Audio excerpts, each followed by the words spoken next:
Alright then my friends, in the last lesson we made a Gemini Markdown file which can now be used by the Gemini CLI as additional instructions and context whenever we ask it to do something like make code changes or new components or whatever else.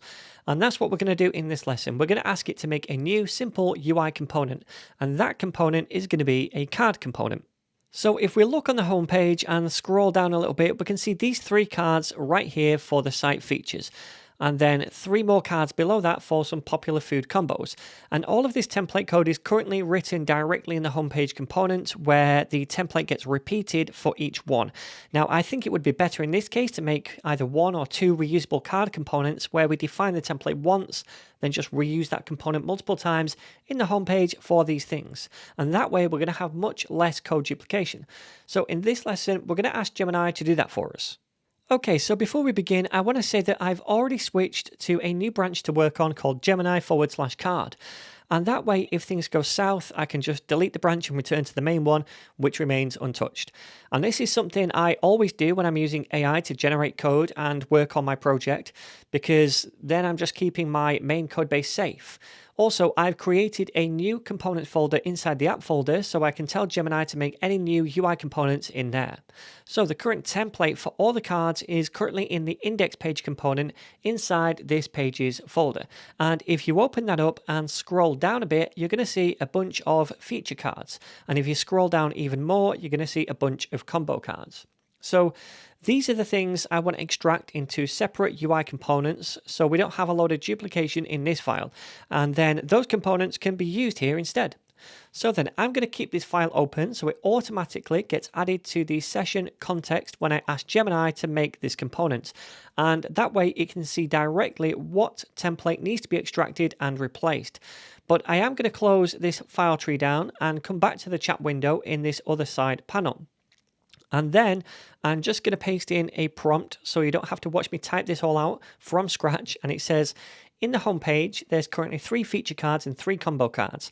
Can you extract the templates or styles of these 2 types of cards into reusable UI components called feature card and combo card? They should be made in the app components directory, then update the home page to use these card components in the places they're needed. So then, now let's cross our fingers, hit enter and see what happens.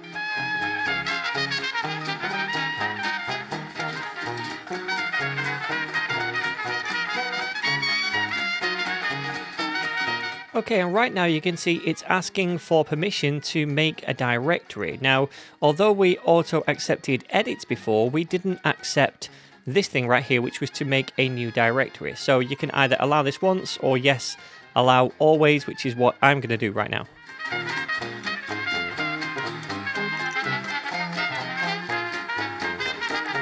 All right, so now that's done, and you can see it's made 2 new cards, the feature card and the combo card, and it actually ran tests for those as well. So it did that of its own accord. I didn't ask it to write any tests, which is sometimes a little bit annoying, but either way, it's created tests and it's also created the components.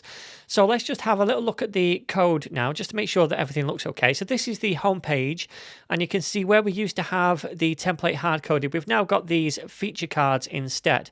So that's good. We've got 3 of those, and we've got 3 combo cards down there. Now, if we open up the file tree, we should see those 2 components right here. So the combo card, and that looks pretty much the same as what it was when it was just coded inside the index file. And you can see we're taking these props, the title, description, and tags, and we output those right here. Okay, that looks good. And then the other one is the feature card. And this time we're just taking the title, and we have that title right there. We have a slot for the icon and also just a generic slot as well. So let's go back to the home page and have a look how this was done. All right, yeah, so there is the icon slots, and then the rest of the content just gets rendered right here. So that looks pretty good, and I always like to do this. I always like to check the code that the AI model produces, because sometimes it's not right. Sometimes I would do something different, but that looks all good to me. So let's try this out in a browser.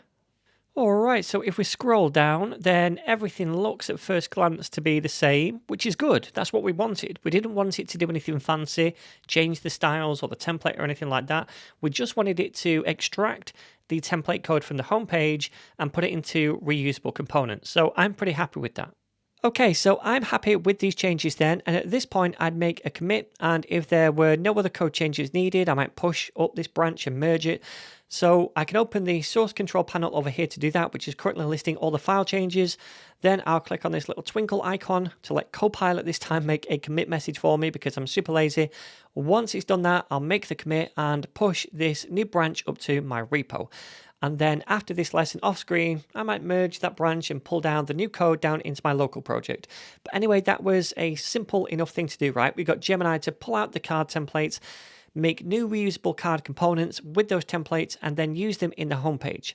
Now, a lot of the time, I might not be completely happy with the code changes it makes, and I'll either go through a bunch of further prompts and revisions with the CLI, or go into the weeds myself and update the code manually.